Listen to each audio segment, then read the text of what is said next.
It has been an extraordinarily violent day in the city of Philadelphia. Of gun violence, which left 4 people Two dead. more teens were shot near a rec center last Man night. was shot and killed inside a Chinese restaurant. Murdered in the city of Philadelphia since Monday, and among those victims is a 15-year-old boy. Homicides in the city is staggering at this point. 362 people have been killed in Philadelphia. Philadelphia police say this 16-year-old is responsible for a months-long reign of gun violence.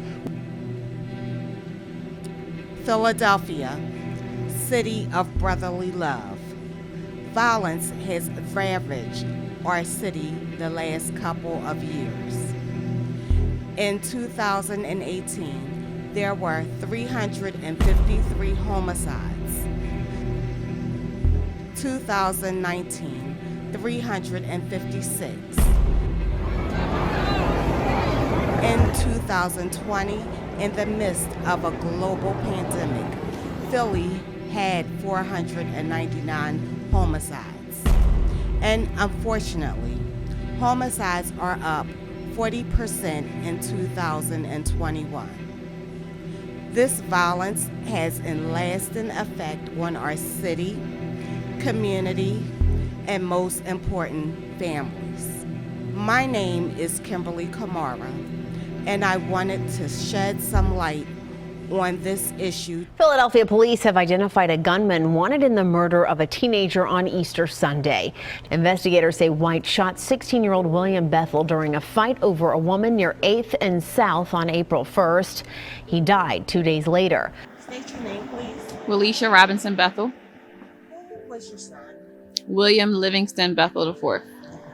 Tell us what happened. It was Easter Sunday, 2018. He was shopping on South Street right after the Easter parade. Shopping on South Street with a few of his friends. One of his friends got into an argument with another young man outside of the shop that he was in. Words were exchanged. It was more like a "what's up? What's up?" Those were the exact words that were exchanged. Bill stepped out of the store to see what was going on. And the moment he was stepping out of the store is the moment the guy was pulling out his gun. How old? 16. I believe he was 18. Is he incarcerated? Yes. How does that make you feel that he is off the street? I'm satisfied. It doesn't bring me justice. Okay. If that makes sense. I'm satisfied with the time he got, but How much time? 25 to 50 years. But it still doesn't bring my baby back. The name is Mike Greenwich, And what is your profession? journalist. So, explain to me how the gun violence of today is impacting you. Well, I mean, fortunately for me, I haven't been affected by it personally, but in my career, I've seen just way too much of it. I've been a journalist in Philadelphia since '98, so I got 23 years basically on the street gathering news, and I've worked every shift from the overnights to midday, early mornings, and I've seen a lot of way more bodies than coming out of college claiming to be a journalist that I anticipated I would see in my career, and you see the when you're covering these kind of stories, you see the pain that the family's dealing with, and you see the impact on communities, and it's disgusting. I mean, that's really the only way to describe it. It's hurtful in the sense that you see kids have to walk past these scenes. I've covered homicides that have taken place at 7, 8 o'clock in the morning, 6 o'clock in the morning. And then I see mothers and families trying to walk their kids to school past a homicide scene, and you just wonder what kind of trauma, even though this kid, they may not have a relationship with this person who was killed, but this is his community and this is his neighborhood that he has to grow up in, he has to operate in. And you think to yourself, what kind of trauma is this kid going to have to deal with as he grows up?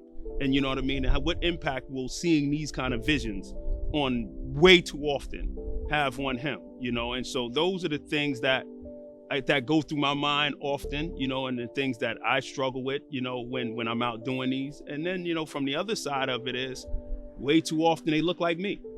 You know, they could be my brother, they could be my cousin, they could be my uncle, they could be my father, they could be my son, you know, my daughter, my wife, you know what I'm saying? So that's the other side of it is that you just the constant seeing of, you know, seeing my people in these positions and not knowing how to help and not knowing how to fix it and not knowing how to stop it, you know? Hi, my name is Sharon Smith.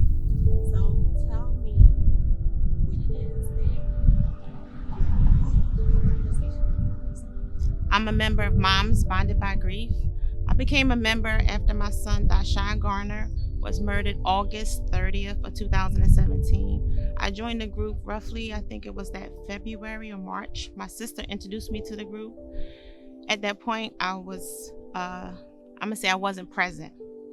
I was just going through the motions and wearing a mask, pretending to be happy, just so people wouldn't constantly keep asking me, am I okay?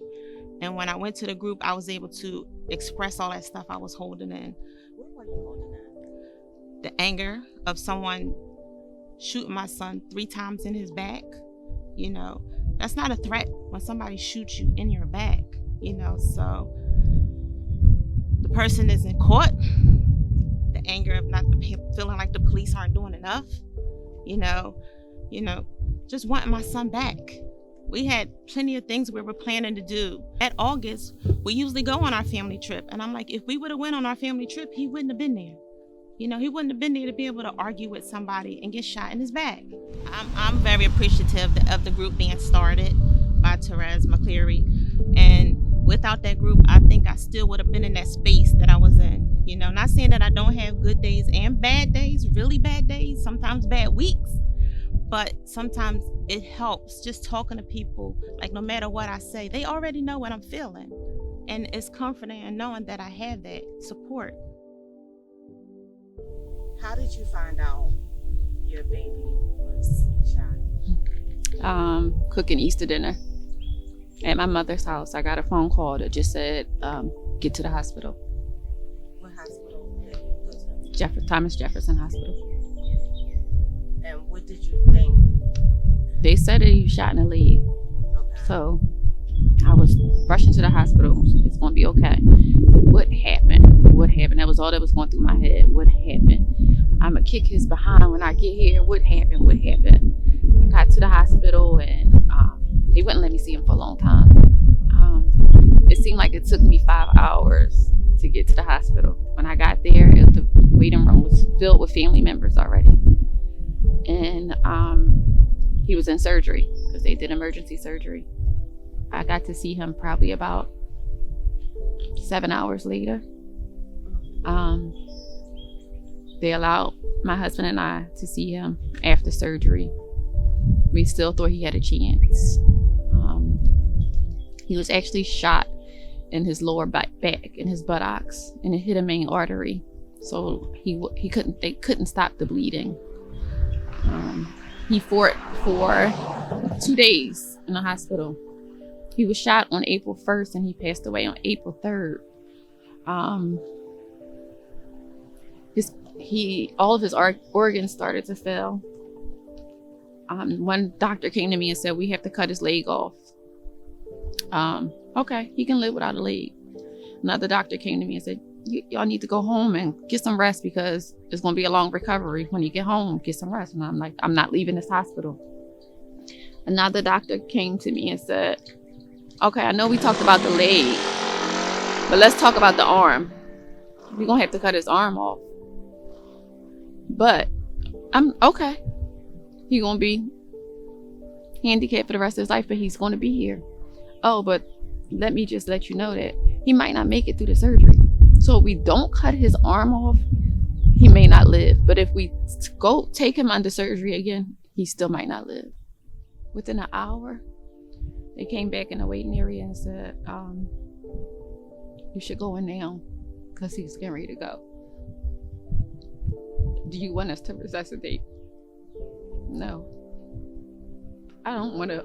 Selfish. I felt like it was selfish because he was on 24-hour dialysis. All of his major arteries were failing, and he still never stopped bleeding. Before we even got the chance to make the decision, his heart stopped. I don't know what time it was. I can't remember any of those details. I don't know the room number he was in. I don't remember anything. I just remember being in that room and his body got cold and his heart, and I looked up at the machines and his heart had stopped. But he fought 3 long days. And we thought he was going to be okay. I've had nights where, it was, Mike, we got, a double homicide in North Philly. Mike, we got a double homicide out in West Philly. Mike, we got 3 people shot up, in Southwest. Or Mike, you know what I mean? And so this is one night from 3 p.m. to midnight that I've, seen 7, 8 bodies. You know what I mean? And it's just like, and you try not to turn off to it because you don't want to not care. But if you allow yourself to stay too open, I can't do my job. You know what I'm saying? If I show up there and I'm overcome with emotion because here I am again looking at another dead body, it makes it where I can't function. You know what I mean? And you feel bad because you know that there's a family hurting. You know that there's, you know what I mean? There's going to be a ton of grieving going on. You know that there's a community hurting, and you don't want to always be looked at like, I've had oftentimes people say you only show up when bad things are happening, right? And so often my response would be like, yo, man, I don't want to be here. You know what I mean? Please don't think that I find pleasure in this. This is my job. I wish these things didn't happen. I wish there was another reason for me to be out here right now. You know what I'm saying? Like, my paycheck is the same whether I'm covering children playing in the playground or whether I'm covering a homicide. So where do you think I'd rather be? You know what I'm saying? And so that's really what it's always what it comes down to a lot. But you know, it's just, it's the job, and you do it, and and you try not to internalize it, even though because you can't function if you do, but then you suffer or you hurt for the families that have been hurt. You hurt for the communities that have to deal with this on a daily basis. And when it becomes constant, every day, you're getting these calls of, another homicide multiple times a day, that's it. And that's what it is. You become cold to it. And there was one point in my career when I was a little younger where, in my naiveness of it, I kind of took pride in that. Like, this stuff don't bother me. You know what I mean? It is what it is. But then, I'm a father, I'm an uncle, I'm a husband, I'm all these things that people are losing every day, and so and then when you start to see these children who are the same age as your children, dealing with this nonsense and having to figure out, and then, you see mothers who are in the same position your wife is in, and you see grandmothers who's the same position my mother is in, and you see, you know what I'm saying? And you start making those connections, and then it's like, it hurts more, and you don't become, and so then that coldness leaves, and then it becomes like this. I don't even have the words almost to explain, you know what I mean? Because I still have to be there. I still have to do my job. I still have to feed my family. And this is the profession that I have, right? And you don't want it to just be that, but you want to try to figure out a way or try to say something or try to do something with the position that you're in to hopefully impact people in a way that maybe they wake up and maybe they see that, listen, man, it doesn't have to be like this. We don't have to live like this. You know what I'm saying? You don't have to. I met a gentleman a couple days ago who had just moved onto a block in Nicetown. He said, man, I've been on this block 2 weeks. There's been 3 shootings on my block. And I'm like, in my head, I'm like, dude, you don't have to, like, you shouldn't have to live like this. Now, I don't know what the answer is. I don't know what the fix is, but I know I've traveled around doing this job. I go to communities all over the place. Everybody doesn't live like this. You know what I'm saying? And so why is it that where my people are and where we are, that we are living like this? Well, right now we're meeting virtually through Zoom on Tuesdays, but normally we meet at the Dixon House on Tuesdays at 6 p.m. They can go on Facebook and they can DM Therese McCleary about how to come to the group, but they can also come to the Dixon House once we start having in-person meetings again at 6 p.m. and everyone is welcome. You need to do something instead of feeling like it's just going to go away or you're going to go back to yourself or just pretending that it didn't happen. In our group, we have moms, we have grandmoms, it's mainly women, but we had men that came, and talked about their family member who they lost to gun violence. And I think it would be good if some of the men did, because we need them to help us talk to the youth, about combating this gun problem, this gun violence problem. I honestly, now we all have theories, right? I don't know. I'm not a psychiatrist. I'm not a, you know what I mean? I don't study young people. I don't study. All I know is what I see, right? And there has been a shift, I think, in, this is hard because I don't want to blame anybody, you know what I'm saying? But I feel as though there's a shift in responsibility on the adult side, and there's a shift in a level of disrespect on the youth side. You know what I'm saying? And so, whereas, I'll be 50 in July, so there was, whereas when I was 16, 17, 18, the idea of disrespecting someone who was 25, 20, 40, 50, I may talk junk behind your back, but I'm not going to do it in your face. Now I think we're at a point where, young cats they don't care about being disrespectful to you or being disrespectful to me or being disrespectful even to their own parents sometimes. And I think when we get in that position, it kind of, and then you throw in a little bit of social media where they're dealing with that, you know what I'm saying? I just think there's so many things that are being thrown at young people that they're trying to figure out how to navigate, and they don't have the answers. And so they're trying to make these things up as they go along. So if I get influenced by my homie who's over here and he's telling me, nah, Mike, we need to go do this, we need to go do that, and I don't have a strong enough force on the other side trying to pull me in another direction, then I'm riding with this dude. And now, I might end up in a situation where I know I shouldn't be here. I always believe that we're born with the inherent idea of knowing right from wrong. So nobody makes a wrong decision and doesn't know that they're making a wrong decision.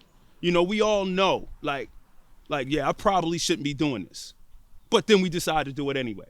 And I think with, before we grow and before our minds mature enough, we're getting hit with too many real life decisions that they shouldn't have to make. We shouldn't have, young people shouldn't have to make. You know what I mean? Young people shouldn't have to, and these are bigger society issues, right? But young people shouldn't have to worry about, is food gonna be on my table tonight? You know what I mean? Young people shouldn't have to worry about, will the electricity be on in my house tomorrow? They shouldn't have to worry about, will we have hot water in our house? You know what I'm saying? And then when they start to have to deal with adult issues, then they go out in the street and try to figure out how to get money like adults get money. And then that puts them in, a lot of times, that puts them in situations where we end up, with someone getting hurt or someone getting locked up or whatever the case may be, That's my view and my opinion on it, but, that's just how I see it.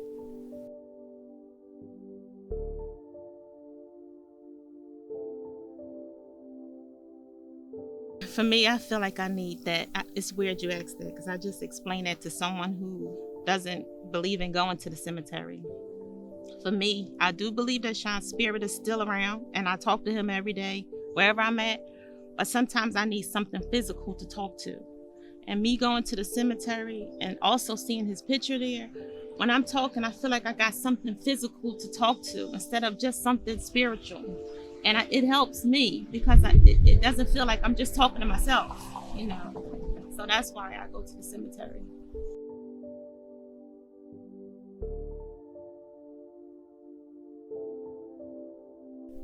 That kid didn't have a chance. He didn't have a chance. I don't hate him, but I don't forgive him. Hearing the story a million times, he didn't mean to shoot my son. I don't think he cared who he shot, but it wasn't for my son. And he said that during trial. He said, I wasn't trying to hit him, I was trying to hit his friend. He didn't know Bill. In a sense, it gives me comfort to know that he wasn't trying to kill him, but it doesn't take the pain away.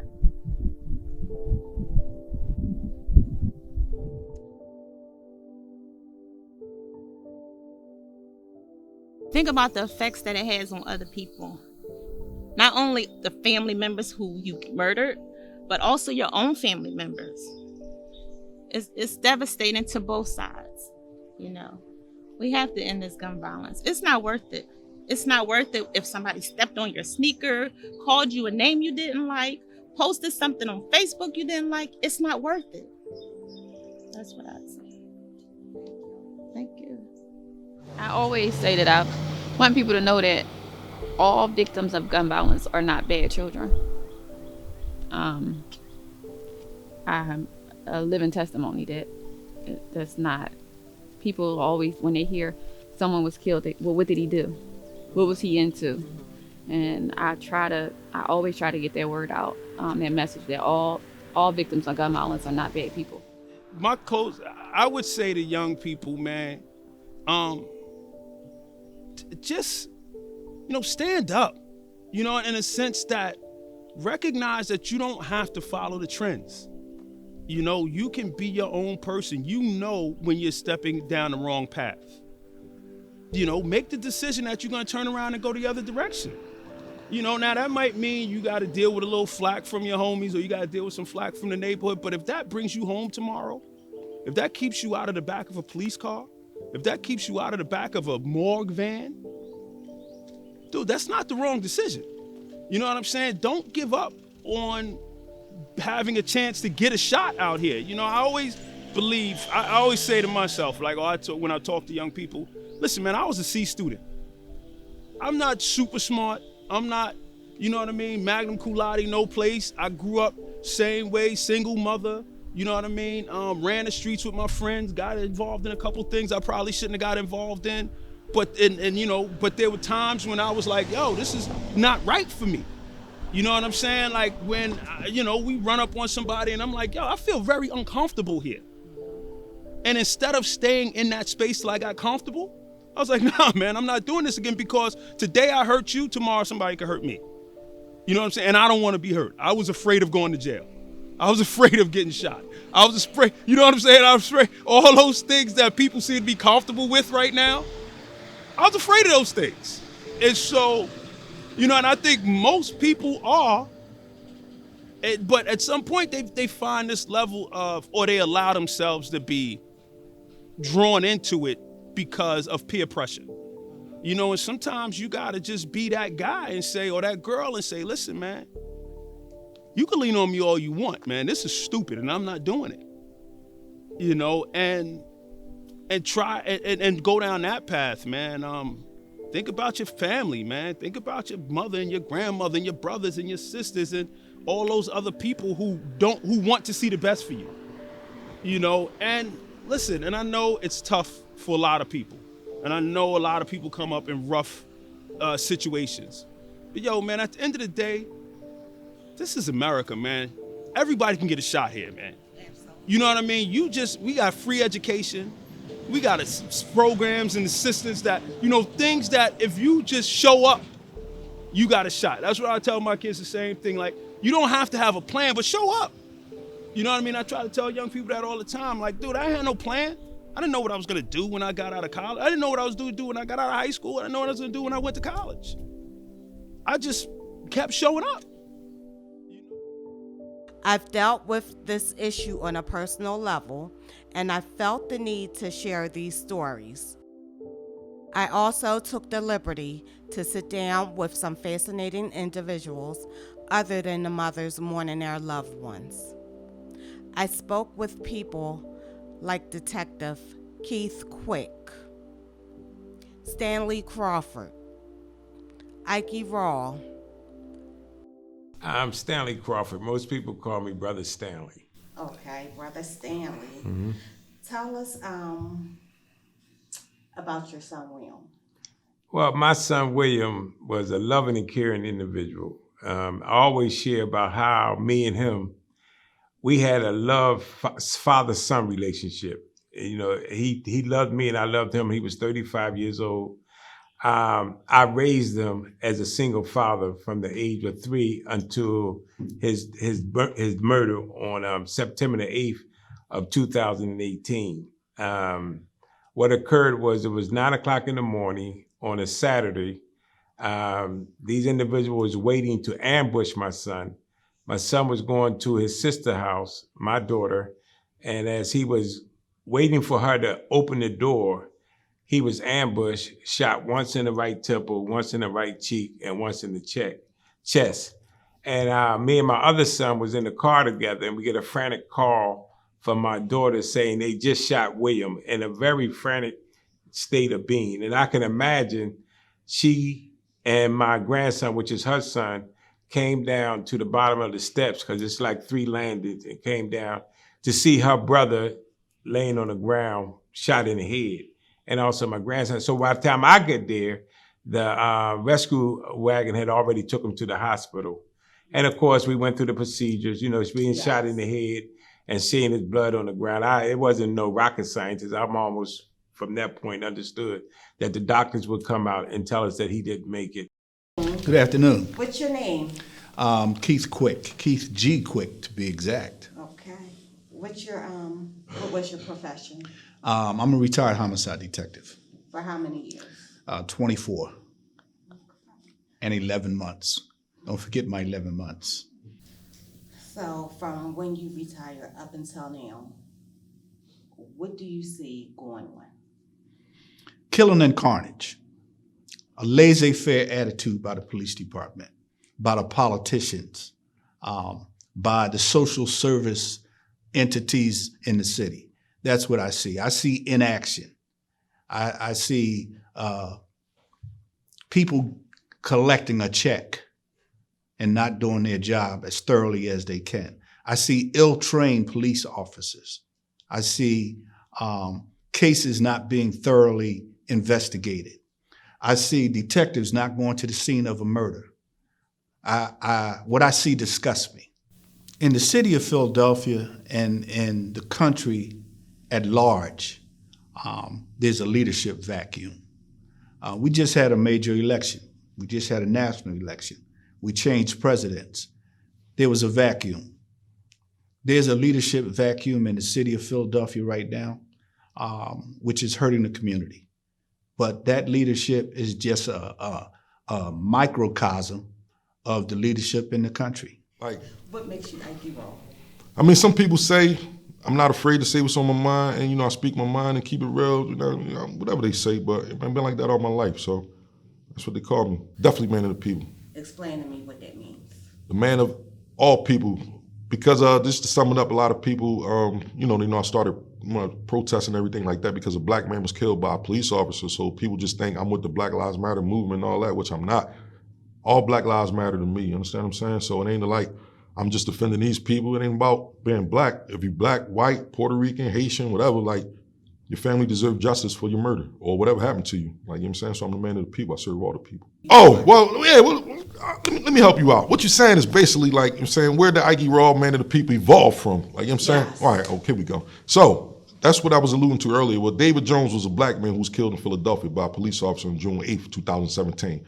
So I seen that on the news, and, I was basically like one of those dudes who, because you know how I am. I'm on social media. If somebody say something, I comment and ask them a question. And, a lot of people was talking about Alton Sterling being killed, Eric Gardner and all that. I'm saying, look, we in Philly, like, you know what I'm saying? This happened in Philly, what y'all gonna do? They cussing me out, oh, you just think the cops could kill us? I said, no, that ain't what I'm saying. What I'm saying is, y'all hype all on social media for some, y'all ain't going to Minnesota, y'all ain't going to New York. If it happened in Philly, lo and behold, a week later, David Jones was killed on video. It was graphic. Like, you see him running from a police officer, shot him in his back. I seen it on the news. So, I didn't even want to post a video because I'm like, the way they be talking about these murders, cops killing us, and Philly gonna be going crazy. So, and I didn't want to disrespect the family, like, because it was a graphic video. Right. So, like, 2 days went past. I never seen the video. I ain't seen nobody saying nothing about it. And I'm like, yo, was I dreaming? I know I just seen this man get killed.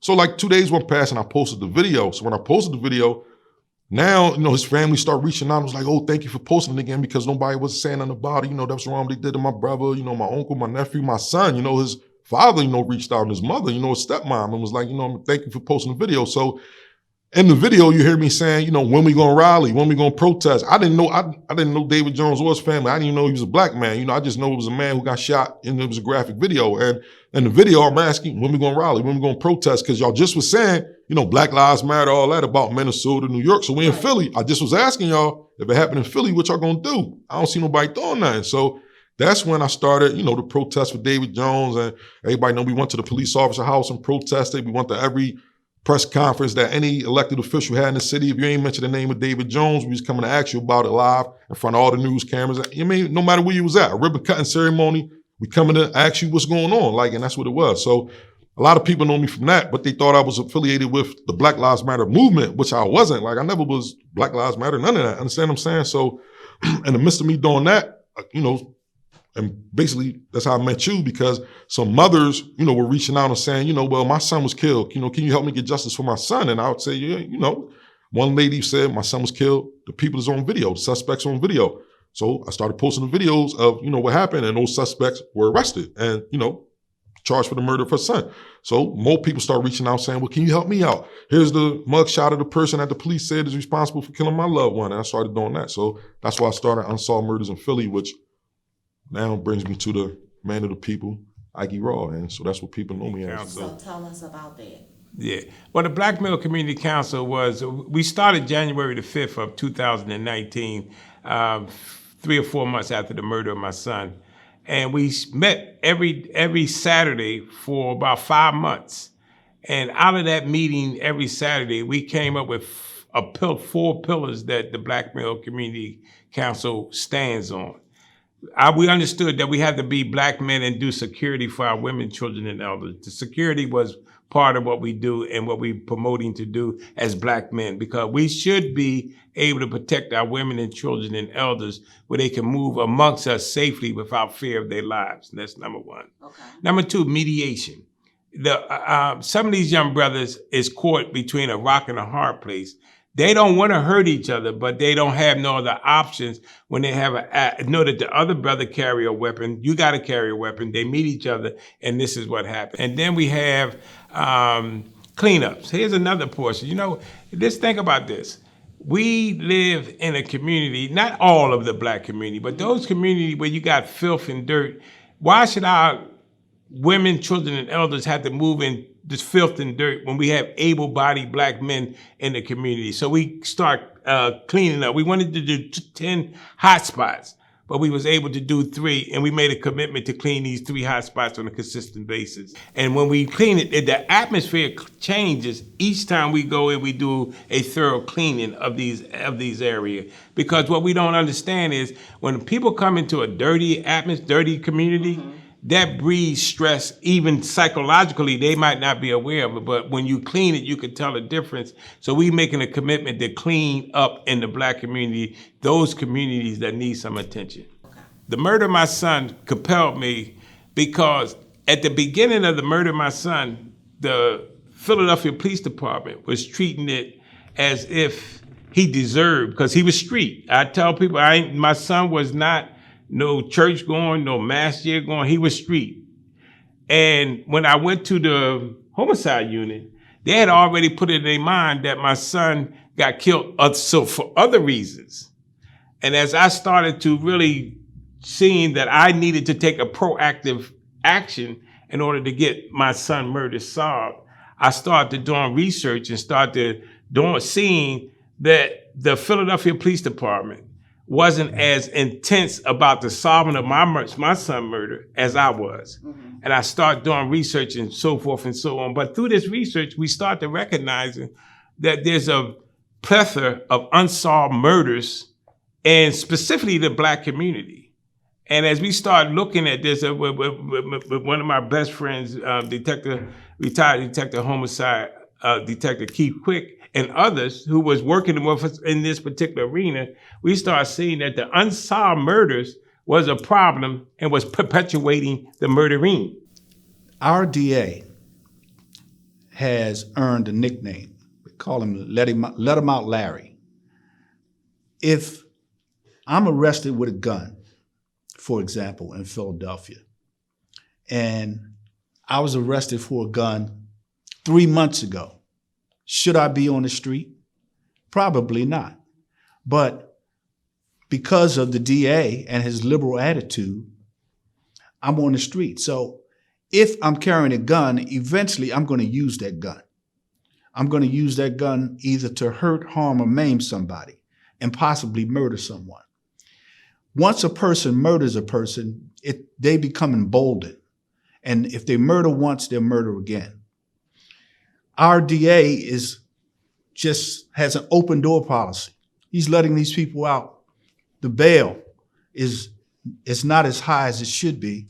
So you're riding the bus, you're walking to church, you're shopping with murderers. And like I say, give you an example. A case which you know of, Mr. Crawford's case, his son was murdered. The murderer of his son was charged with 4 other murders. He couldn't be charged with 4 other murders if, in fact, he was in jail. If he had a gun, and obviously he's had a gun because he's been had gun charges before. So because of a laissez-faire type attitude relating to our DA, these people are on the street. You have over 1,300 murders unsolved right now, and it could be more because people were murdered a couple of days ago. And you only have 88 of those murders solved. So if you take 1,302 murders and you have only 88 of those murders solved, my question is there a problem? Is there a problem with the system? Is there a problem with the DA?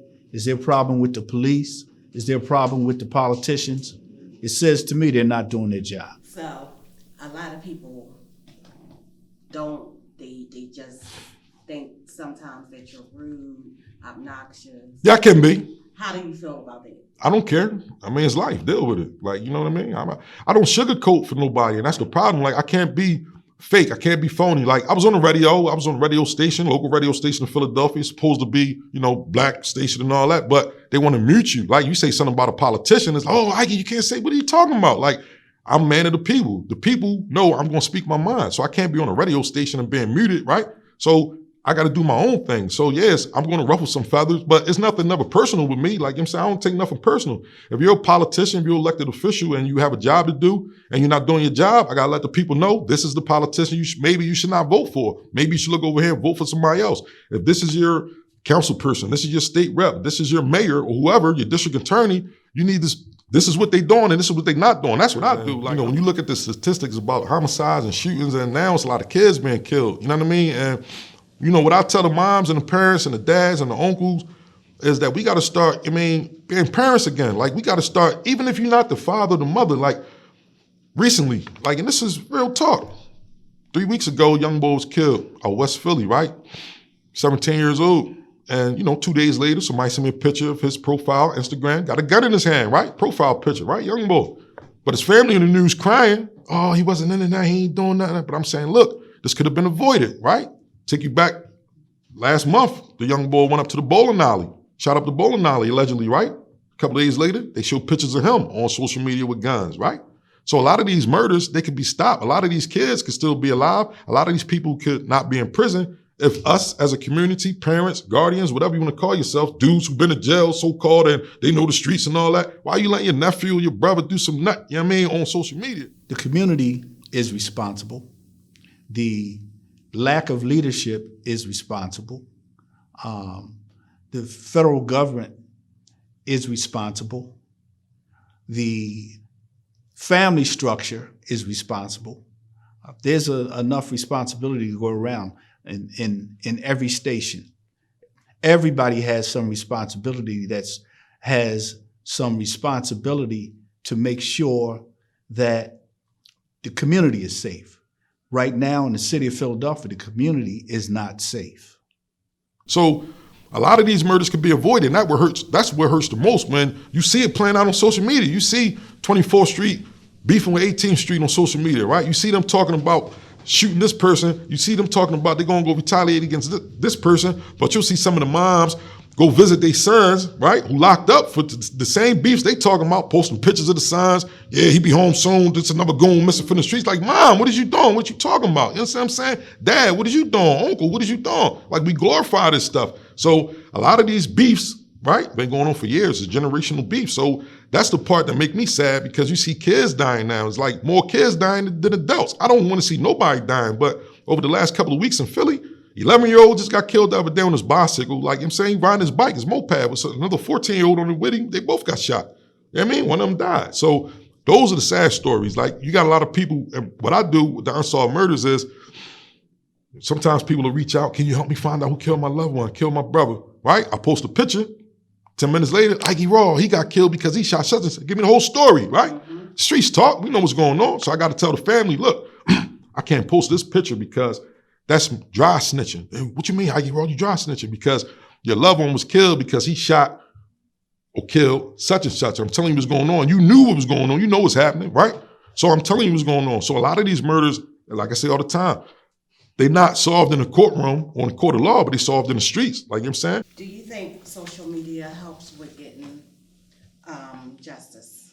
Yeah, absolutely. Yeah, I've helped over 30 families get an arrest as far as murders was concerned. Like, I've started Unsolved Murders in Philly September 2018, and shout out to the city of Philadelphia because they copied off of me. They started Philly Unsolved Murders August 2019. So everybody watch Ike Raw. They see what I do. Instead of them coming to me saying, let's work together, they want to do their own thing, and, you know, here's the results. But yeah, I've helped over, 20 families get arrests, but unfortunately, 2 of those families, like I say all the time, had to sit through a trial and watch the the people who was alleged to kill their loved ones get found out guilty. Like, you know what I'm saying? So you got to deal with that too, man. So as far as social media is concerned, it plays a role in helping to get justice, but it also plays a big role in helping a lot of these people get killed.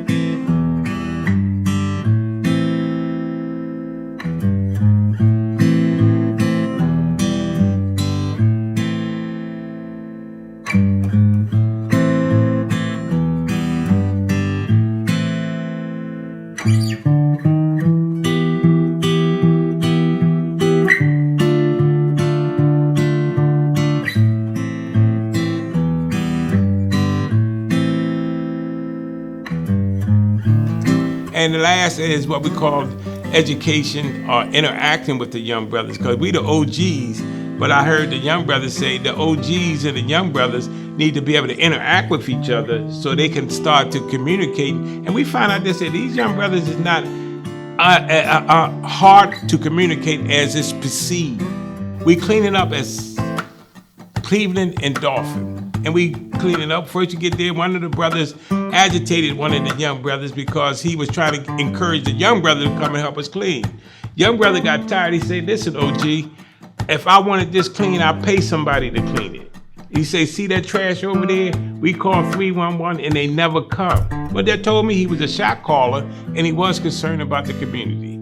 As we continued to clean and he continued to see us cleaning, I was there one day and they had a plug in the wall. And I asked him to move it. I say, who is this? Who's charging this? He said, that's mine's Onk. I went from OG to Onk over a period of time. And as the relationship started to build, I seen him at Broad and Girard. Months later, he ran up to my car excited. Oh, Onk, I got a job.